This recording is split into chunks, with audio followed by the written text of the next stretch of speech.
എല്ലാവർക്കും നമസ്കാരം. സൂര്യാവശ്യൻ്റെ പുതിയൊരു എപ്പിസോഡിലേക്ക് എല്ലാവർക്കും സ്വാഗതം. നമുക്കിന്ന് ചെമ്പരത്തി പൂ വെച്ചിട്ട് ഒരു സ്ക്വാഷ് ഉണ്ടാക്കാം. നമ്മുടെ വീട്ടിൽ വിരിഞ്ഞ ചെമ്പരത്തിയാണ് ഇത്. റോസ് കട്ട ചെമ്പരത്തിയായിട്ടാണ് ഞാൻ എടുത്തിരിക്കുന്നത്. നമ്മുടെ സാധാരണ ചുവന്ന ചെമ്പരത്തി വെച്ചിട്ടുണ്ടാക്കുന്നതാണ് ഏറ്റവും ഗുണപ്രദം. നമുക്ക് പക്ഷേ അത് ഉണ്ടായിരുന്നില്ല, അതുകൊണ്ട് ഈ ചെമ്പരത്തി വെച്ചിട്ടൊന്ന് പരീക്ഷിച്ച് നോക്കാമെന്ന് വിചാരിച്ചു. ഇത്രയും ചെമ്പരത്തിപ്പൂവാണ് നമുക്ക് കിട്ടിയേക്കുന്നത്. അത് നന്നായിട്ടൊന്ന് കഴുകിയെടുക്കാം.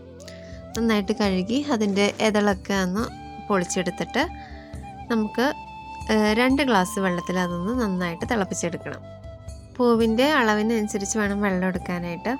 വെള്ളത്തിൻ്റെ അളവ് കൂടിയിരുന്നാൽ നമ്മുടെ സ്ക്വാഷിൻ്റെ നിറം കുറവായിരിക്കും. വെള്ളം കുറവാണെങ്കിൽ നല്ല കളറുമായിരിക്കും. വെള്ളം നന്നായിട്ട് വെട്ടി തിളച്ചു. നമുക്ക് അത് അരിച്ചെടുത്തപ്പോഴിതാ ഈ ഒരു കളറിലാണ് നമ്മുടെ സ്ക്വാഷ് ഇട്ടിരിക്കുന്നത്. ഇനി 1 കപ്പ് പഞ്ചസാര എടുക്കുക. അത് അടികട്ടിയുള്ളൊരു പാത്രത്തിലിട്ട് നന്നായിട്ടൊന്ന് മെൽറ്റ് ചെയ്തെടുക്കണം. തീ മീഡിയം ഫ്ലെയിമിലിട്ട് വേണം ചെയ്യാനായിട്ട്. നമ്മുടെ പഞ്ചസാര നന്നായിട്ട് ഉരുകിക്കഴിഞ്ഞു. ഇനി ഇതിലേക്ക് നമുക്ക് ആ ചെമ്പരത്തിയുടെ സിറപ്പ് ഒഴിച്ചു കൊടുക്കാം.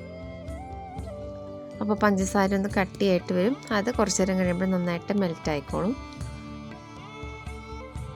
കണ്ടോ? ഇനി ഒരു 2-3 കഷ്ണം ഏലക്ക ഞാനൊന്ന് ചതച്ചെടുത്തിട്ട് ഈ പാനിയിലേക്ക് ഇടുകയാണ്.